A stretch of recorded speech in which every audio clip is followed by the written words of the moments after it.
psychologist, and I'm part of NABJ's public relations team. And I'm here with Chris Stewart, who's an educational activist. So you just came from the town hall meeting. So can you give some takeaways from the meeting and just like recap what was discussed for those that weren't able to attend?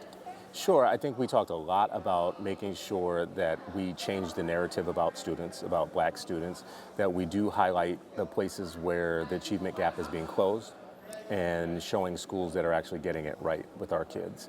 I think we talked about how deep it is, how deep is the achievement gap, and what are the life problems that it causes when you don't get a good education. So things like housing, unemployment, health, and we also did talk a little bit about segregation.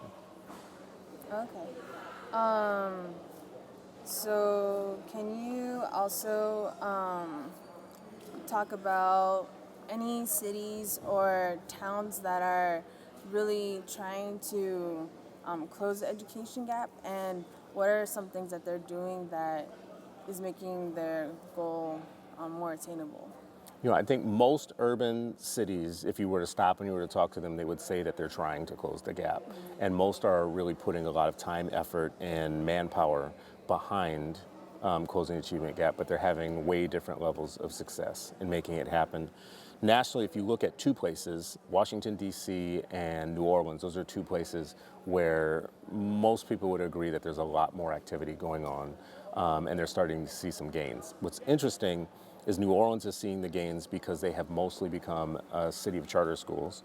And Washington, D.C. has seen gains by doing things two ways, which is improving their traditional district and having some charter schools and special schools. So those are two really good test cases to watch, I think, over time to see what works. Okay. So what is so significant about charter schools in closing the education gap? You know, so I think a charter school is really just a tool, and it's a tool to try things differently and do things differently. It doesn't mean it's going to work. So there's a lot of charter schools, very honestly, that are not getting it done. But I think the one thing it does open up is the ability to do things differently, innovate, and try completely new things. Okay. So I have some Twitter questions for you. Okay, wow, that was quick. All right, let's do this. This one is from Lauren. Okay. What are some steps people can take to close the education gap? So, Lauren, I would say the very first thing is that private citizens can be very active in making sure their local schools are getting it done. And that is paying attention to your local school board, pay attention to education politics, show up for your school, volunteer, do all the things that make you smarter about what happens in a public school. I think you can help students and families organize. So to the extent that you have time or talent or anything that you can contribute. We have a school reform movement in the United States. It would be great if we had a school support movement. Like everybody gave something, just a little bit. Even if you don't have kids, just go and give something. Every city and town would benefit from that. Cool. All right, so the next question is from Julius, and he's asking, what are some do's and don'ts about online education activism?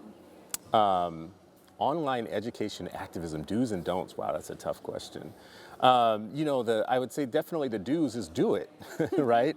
Get out there, do it, get your Twitter handle, be active multiple times a day, and make sure that what you're doing is two things at once. It's you having your personal voice, but it's also being informative to others. So find important information and trade it. Find the real studies that make people smarter about your people. So if you are focused on black and brown children, make sure that you trade information with your networks that's important to black and brown education.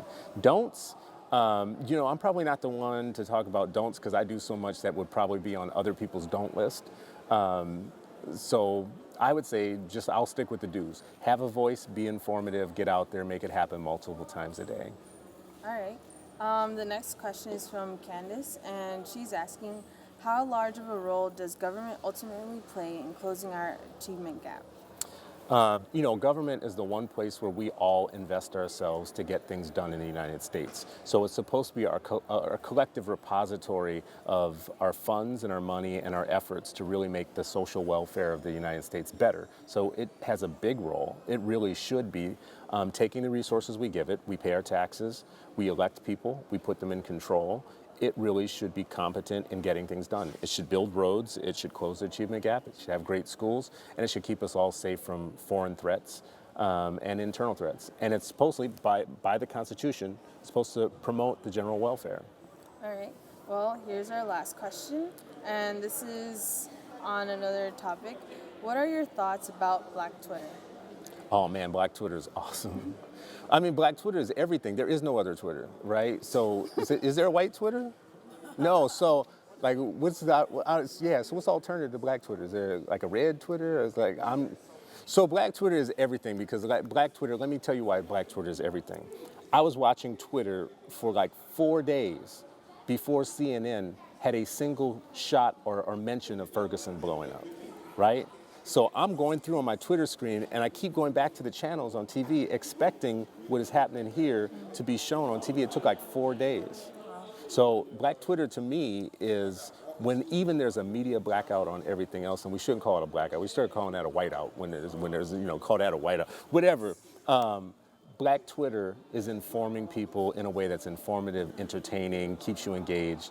And I've learned from other education people who have now started saying they purposely wait for like there to be shows like Scandal on or something before they start putting stuff out into Black Twitter because they know that it'll catch fire and it will go somewhere. That tells me this thing is powerful. This thing is powerful. All right. Well, thank you so much for being with us, and we'll do our next show.